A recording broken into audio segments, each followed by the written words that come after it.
राधे राधे सभी को। राधे राधे। कैसे हो? और आशा है कि भगवान से बहुत ही हमारी प्रार्थना है कि आप सभी लोग ठीक से होंगे, अच्छे से होंगे और मैं भी अच्छे से हूँ। ईश्वर की कृपा आप सभी पर हमेशा बनी रहे। आइए आज आप सभी लोगों के लिए नाग पंचमी की बहुत बहुत बधाई हो सभी को। नाग पंचमी के बारे में आप सभी लोगों को बहुत अच्छा सा देंगे सब जानकारी, क्यों मनाई जाती है, कैसे मनाई जाती है और क्या महत्व है। आइए सुनते हैं। नाग देवता की जय। बोलो हर हर महादेव की जय। हर हर महादेव की जय। हर हर गंगे, हर हर गंगे। आइए देखो, नाग पंचमी का त्यौहार हम सभी के घर में होता है। ऐसा कोई नहीं है जिसके घर में नहीं होता है, लेकिन हम लोग कैसे क्या करते हैं, तरह तरह से मनाते हैं। कोई किसी देश में कैसे भी मनाया जाता है, किसी के घर कैसी भी रीति रिवाज होती है। तो आइए हम सब आपस में अपने लोग ये बारे में बात कर रहे हैं कि कैसे मनाना चाहिए।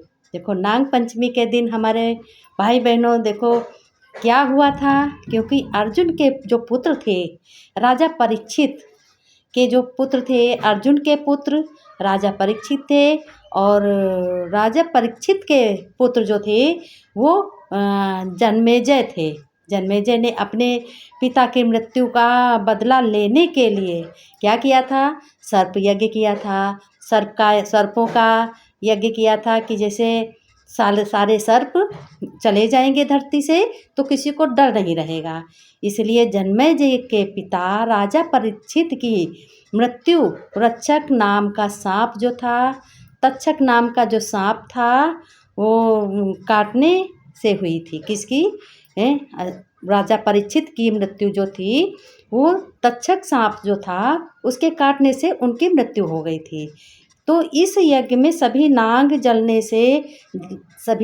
लगे थे। तब ऋषि के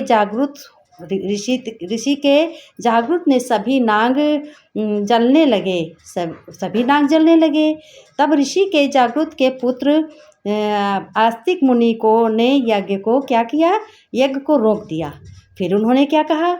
नागों की रक्षा इसीलिए श्रावण यज्ञ को रोक दिया जब, तो नागों की रक्षा इसीलिए श्रावण मास में शुक्ल पक्ष पंचमी को ये पर्व मनाया जाता है। और इसे आस्तिक मुनि ने कहा कि जो पंचमी तिथि को, आस्तिक मुनि ने क्या कहा ये भी ध्यान से सुनिए, कि जो नाग पंचमी के दिन तिथि को उनकी पूजा करेगा, नागों की पूजा करेगा, वो उसको नाग देवता से, सांप से कभी भी भय नहीं रहेगा। देखो ना, बहुत लोग होते हैं सांप कहीं भी है तो दूर खड़े हो जाते हैं, हाथ जोड़ लेते हैं, कहते हैं जाओ नाग देवता आपको नमस्कार है, आप चले जाओ यहाँ से। लेकिन कुछ लोग ऐसे होते हैं, छोटा सा भी कैसा भी सांप हो उसको देख के भाग जाते हैं। और हमारे यहाँ लखीमपुर में भी ऐसा मंदिर बना है देवकली, वहाँ सर्पा यज्ञ हुआ था। जब सर्पा यज्ञ हुआ था तो एक जो होती है सांप होता है जिसको हम लोग औरैया कहते हैं, और सभी के यहाँ कुछ और भी कहा जाता होगा उस सांप को।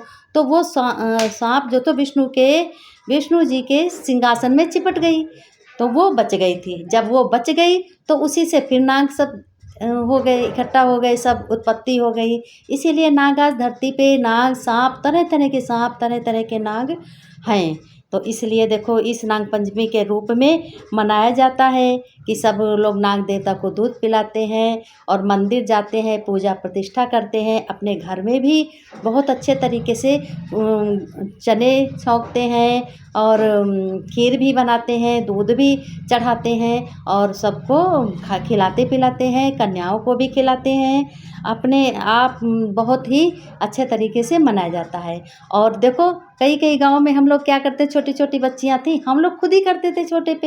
छोटे छोटी सी गुड़िया कपड़े के बना करके ले जाती थी डालने के लिए। फिर लड़के लोग थे, पटाखे से उसको पीटते थे। आज भी रस्म ये बहुत गाँव में चली आ रही है, लेकिन अब बड़ी बड़ी लड़कियां हो जाती हैं तो वो नहीं जाती हैं। छोटे छोटे बच्चे आज भी जाते हैं, बहुत ही उनको शौक होता है पीटने का, गुड़िया पीटने का।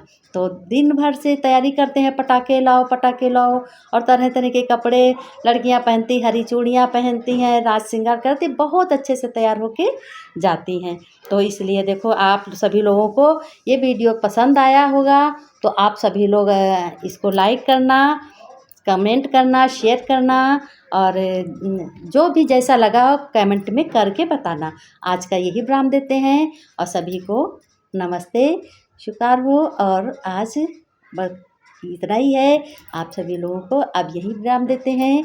राधे राधे, बाय बाय सभी को।